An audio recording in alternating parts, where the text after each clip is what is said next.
Assalamualaikum warahmatullahi wabarakatuh. Di sini saya akan memaparkan kembali tugas kelompok saya itu tentang penggunaan biji asam jawa dan biji kecipir sebagai koagulan alami dalam perbaikan kualitas air tanah. Yang pertama, latar belakang.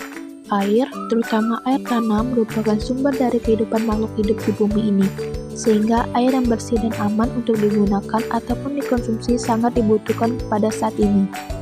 Pencemaran lingkungan yang marak terjadi mengakibatkan tanah dan juga air yang terdapat di dalamnya turut tercemar dan berbahaya untuk digunakan ataupun dikonsumsi secara langsung tanpa dilakukan proses terlebih dahulu. Meningkatnya efektivitas penurunan seiring dengan meningkatnya konsentrasi biokoagulan yang diberikan menunjukkan semakin tinggi konsentrasi polielektrolit yang diberikan, efektivitas penurunan turbiditas yang dihasilkan semakin baik, karena penambahan konsentrasi polielektrolit akan mengakibatkan berkurangnya kestabilan koloid dan akan mengurangi gaya tolak-menolak antara partikel sehingga menunjang proses pengendapan.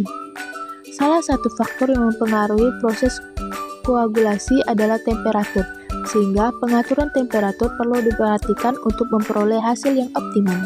Penelitian sebelumnya dilakukan Hendrawati, Ilsi Syamsumarsi, Nur Hasni 2013 di Laboratorium Kimia dan Laboratorium Biologi Pusat Lab Terpadu atau PLT, UIN Syarif Hidayatullah Jakarta dan Laboratorium Balai Teknologi Lingkungan atau BTL BPPT Serpong. Melakukan penelitian dengan menggunakan jar test, pengadukan cepat atau rapid mixing berperan penting dalam pencampuran koagulan dan destabilisasi partikel. Tujuan pengadukan cepat adalah untuk menghasilkan turbulensi air sehingga dapat mendispersikan koagulan dalam air.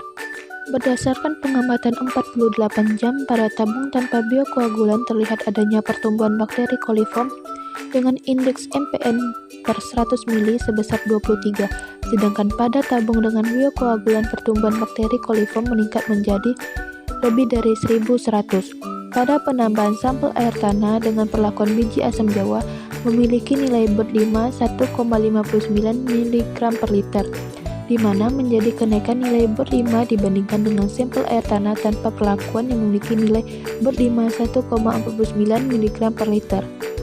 Kenaikan nilai BER5 juga terjadi pada sampel air tanah dengan perlakuan biji kecipir dengan nilai BER5 11,5 mg per liter.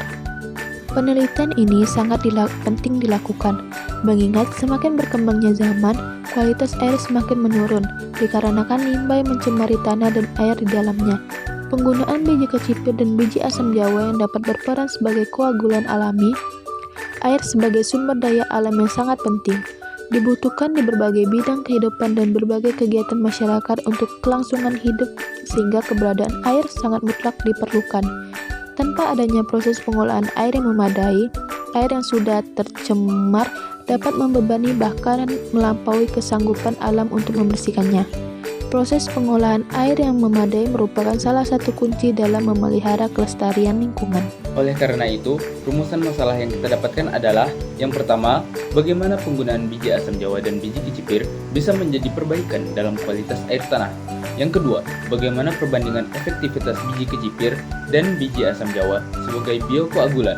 Yang ketiga, bagaimana pengaruh penambahan dari biokoagulan biji asam jawa dan biji kecipir terhadap kandungan logam. Dan tujuan yang kita dapatkan adalah mengetahui efektivitas biji asam jawa dan biji kecipir sebagai koagulan dapat mengendapkan partikel pencemar, membantu mengurangi kontaminasi air tanah. Yang kedua, mengetahui koagulan alami dari biji asam jawa dan biji kecipir dalam mengikat zat berbahaya seperti logam berat dan patogen sehingga meningkatkan kejernihan dan kualitas air. Yang ketiga, mengetahui pengaruh biokoagulan biji kecipir dan biji asam jawa terhadap kandungan logam. Hipotesis. Di sini ada 4 bagian hipotesis. Yang pertama, peningkatan konsentrasi biokoagulan atau polielektrolit akan meningkatkan efektivitas penurunan turbiditas air tanah yang tercemar. 2. Pengaturan temperatur yang tepat dalam proses koagulasi akan mempengaruhi efisiensi pengendapan partikel koloid dalam air. 3. Penggunaan biji asam jawa dan biji kecipir sebagai koagulan alami akan mengurangi jumlah bakteri coliform dalam sampel air tanah yang tercemar. 4. Nilai BOD5 pada air tanah yang diperlakukan dengan biji asam jawa dan biji kecipir akan lebih tinggi dibandingkan dengan air tanah tanpa perlakuan, menunjukkan adanya peningkatan kualitas air setelah proses koagulasi. Manfaat penelitian di bagian peneliti yaitu 1.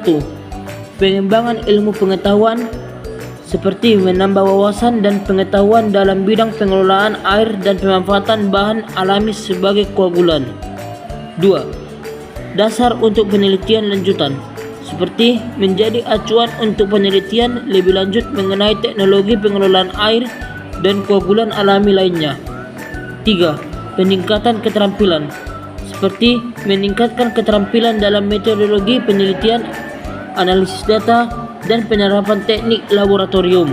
4. Networking dan kolaborasi seperti membuka peluang untuk kolaborasi dengan peneliti lain dan institusi yang fokus pada isu lingkungan dan kesehatan masyarakat. 5. Kontribusi terhadap kebijakan seperti memberikan kontribusi dalam pembuatan kebijakan terkait pengelolaan sumber daya air yang lebih baik. Bagian pembaca meningkatkan pemahaman pembaca tentang pentingnya kualitas air dan dampak pencemaran.